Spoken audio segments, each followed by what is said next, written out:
Well, good morning to all of you. You're watching Behind Me Media again, and instead of our morning bulletin, today I'm going to give you an overall picture about the situation, what our country is facing right now after he imposed the 25% of tariffs. So now Donald Trump's new trade war against Canada has sparked outrage, with Canadians taking his tariffs personally. But Canada isn't the only country feeling the effects. Now, Trump's administration has also withheld aid from Ukraine and shown the little concern for international allies. Now, in his final days as Prime Minister, Justin Trudeau didn't hold back. He called out Trump for attacking Canada while cozying up to Vladimir Putin, labeling the trade war dumb. A sentiment even the Wall Street Journal agrees with, calling it the dumbest trade war in history. Well, the US originally justified the tariffs by blaming fentanyl smuggling from Canada, but the numbers don't add up. Only 0.08% of fentanyl seized by US officials last year came from the northern border. Now, despite Canada cracking down hard, appointing a fentanyl czar and listing drug cartels as terrorist groups, and Trump moved ahead with the tariffs anyway. So Trudeau pointed out what many have suspected all along. This was never really about the fentanyl. So what does Trump actually want? So according to Trudeau, Trump's ultimate goal may be the collapse of Canada's economy, making it easier for US to take control. While that may be sounding extreme, Trump has always loved tariffs. His Commerce Secretary even described them as a way to shift tax burdens off Americans and onto foreign nations. But history shows that tariffs leads to higher prices, meaning Americans will be paying the price too. So Canada isn't backing down. The country has responded with its own retaliatory tariffs, removing American alcohol from shelves and considering an export tax on electricity. The provinces, despite some initial disagreements, are now united in standing up to the US. The question now is, what happens next? Disposal so Canadian workers and businesses can weather this storm. From expanding EI benefits and making them more flexible to providing direct supports to businesses, we will be there as needed to help. But Canada, make no mistake, no matter how long this lasts, no matter what the cost, the federal government and other orders of government will be there for you. We will defend Canadian jobs. We will take measures to prevent predatory behavior that threatens Canadian companies because of the impacts of this trade war, leaving them open to takeovers. We will relentlessly fight to protect our economy. We will stand up for Canadians every single second of every single day because this country is worth fighting for. With a possible federal election looming, Trudeau warns that tough times are ahead, but Canada will push through. And there's one hope left: Americans themselves.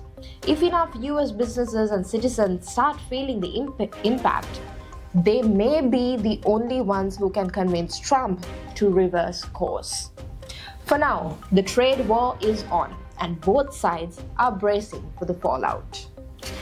Prime Minister Justin Trudeau and Ontario Premier Doug Ford are vowing to fight back against US President Donald Trump's tariffs on all Canadian exports and goods. Mayors around the Greater Toronto and Hamilton area, or the GTHA, are also doing their part, with several announcing plans to hit back against tariffs on the municipal level. So now I'm going to talk about some areas of the GTHA and how mayors and ministers are responsive to this. First up is Mississauga. So in a letter to Mississauga residents and businesses on Tuesday, Mayor Caroline Parrish warned that Trump's tariffs will have a significant impact on the city, particularly affecting the manufacturing sector. Now, according to initial projections, the tariffs could lead to around 600,000 job losses, potentially raising the unemployment rate by 2 or 3%.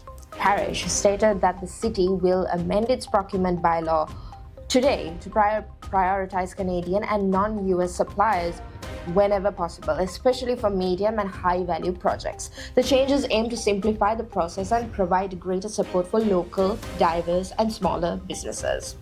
Last year, Mississauga spent over $730 million on procurements. Additionally, the mayor emphasized that city commitments to helping local businesses expand into markets beyond the US. Now we have in Toronto, Mayor Olivia Chow addressed concerns over US tariffs on X, stating that hard-working Torontonians are worried about their jobs and rising food costs.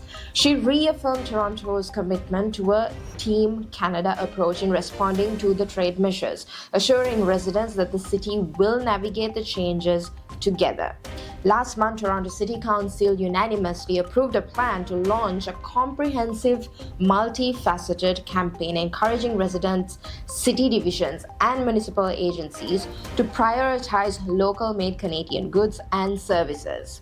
However, the city manager cautioned against a blanket ban on US supplies, calling it impractical. He noted that American suppliers make up less than 10% of city contracts within Toronto's $19 billion operating budget. Now moving over to Vaughan. Vaughan City Council unanimously voted to block US-based companies from securing procurement contracts for long as the tariffs remain in effect. Council members also approved the release of funds to cover any additional budget needs resulting from the tariffs. Now, Mayor Stephen Del Duca said that during a committee of the whole meeting that this is not a fight that we sought out, but given the actions of the American government, we must respond decisively to protect tens of thousands of jobs in Vaughan. So that's what he said. Emphasizing the need for a united response, Del Duca echoed Premier Doug Ford's earlier announcement, stating that all levels of government must take strong, coordinated action. Now moving on to Halton Hills, the town of Halton Hills announced Tuesday that it has updated its purchasing policy to prioritize sourcing local goods and services. Mayor Ann Lawler reaffirmed the town's commitment to supporting the Canadian economy, stating that, quote, "We are all in this together. Our response to threats to our economy and sovereignty is to buy Canadian wherever possible. While we'll stay within the trade rules, our first choice is to support local," end quote. So additionally, staff had already been directed earlier this year to limit purchases from Amazon where feasible. And now in Hamilton, the mayor, Andrea Horwath, was in Washington, D.C. last week. So for the Great Lakes and St. Lawrence Cities Initiative's annual Great Lakes Day, where she advocated for Hamilton's manufacturing sector and economic stability. Speaking on a news conference on Monday, Horwath emphasized the importance of active engagement, saying, quote, "We are meeting with senators, diplomats, ambassadors, and all kinds of different people because you can't just sit silently while these kinds of things have such a significant impact on local economy, business owners, and workforce." Now, Hamilton has already introduced a buy local, buy Canadian procurement policy to adjust its contract procurement approach. Horwath previously warned that the tariffs could deliver a nearly $1 billion blow to the city's economy. The Canada's largest steel producer, Hamilton is bracing. As the Canada's largest steel producer, Hamilton is bracing for an additional 25% tariff on steel and aluminum set to take effect on the 12th of March, compounding the 25% tariffs already in place since Tuesday. ArcelorMittal, Dafosco, and Stelco, the city's two largest steel plants, employ nearly 6,000 workers. Now, of course, we can't forget about Brampton. The city of Brampton announced that its own Made in Canada response to the Trump's tariffs, aiming to prioritize Canadian businesses over American ones in city contracts. Mayor Patrick Brown outlined the two-part strategy, which includes reviewing the city's $1.9 billion procurement budget and blocking American companies from securing future contracts. He also said that it is really saying that we are not going to take this lying down, Brown said at a news conference. And we are going to stand up for our jobs, and there has to be pushback. A bully will continue to be a bully if there isn't a pushback. And that's what Mayor Brown said at a news conference. And now with that said of how some officials reacted to the tariffs and what they're implementing to do, now I'm going to take you through how some sectors of industry are going to be affected with the tariffs. So firstly, we have car makers. Tariffs are set to significantly drive up costs for major automakers like Ford, General Motors, and Stellantis. So these companies rely on a highly integrated North American supply chain, where car parts and assembly take place across Canada, the US, and Mexico. In fact, the US National Highway Traffic Safety Administration doesn't even differentiate between Canadian and American made parts when determining domestic content. So in 2023, nearly half, around 47% of US automobile imports and over half, 54%, of car parts imports came from Canada and Mexico.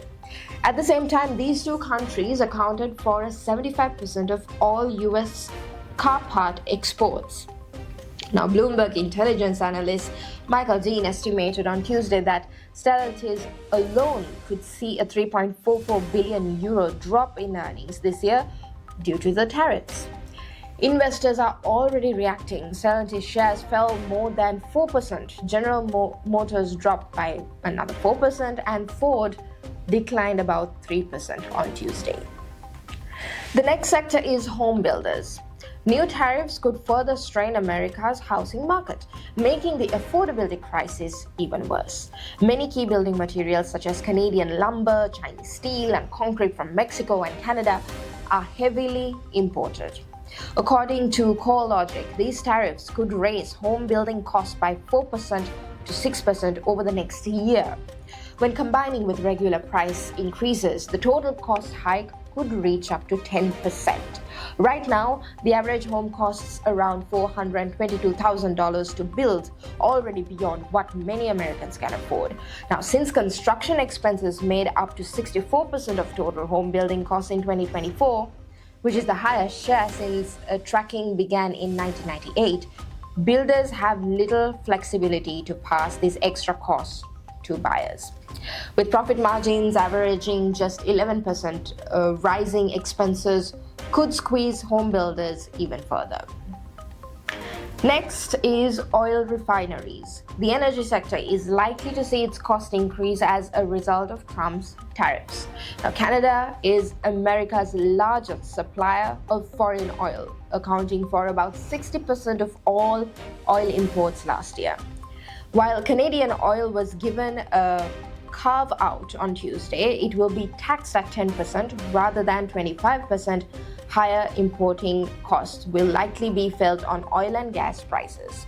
The US, the world's largest oil producer, is a next exporter of crude oil. Still, if US refines were to stop buying Canadian oil altogether, the 1.5 billion barrels of crude the US shipped abroad last year could just barely offset the shortfall. But American oil companies can't simply stop buying Canadian oil. Refineries across the country, especially in the Midwest, are outfitted to process Canada's heavy oil. It would take refineries years to upgrade their infrastructure to adapt to Tuesday's tariffs.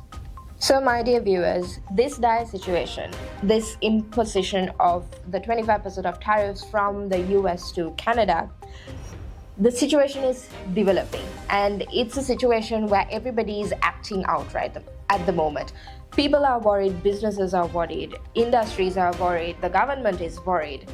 Well, the government is not stepping back, and they're going to put their both feet forward and fight for everything what they can and fight for our country. So this situation is updating every day. So until the situation is kind of stable, behind me will be following this. I hope this was somewhat useful to y'all. This basically was a video just quoting the entire picture of how the country is affected, how MPs are reacting to this, and also what some sectors that are being affected by the tariffs. So the situation keeps updating every hour, so keep watching behind me. We'll be following the situation and updating you. Have a great day.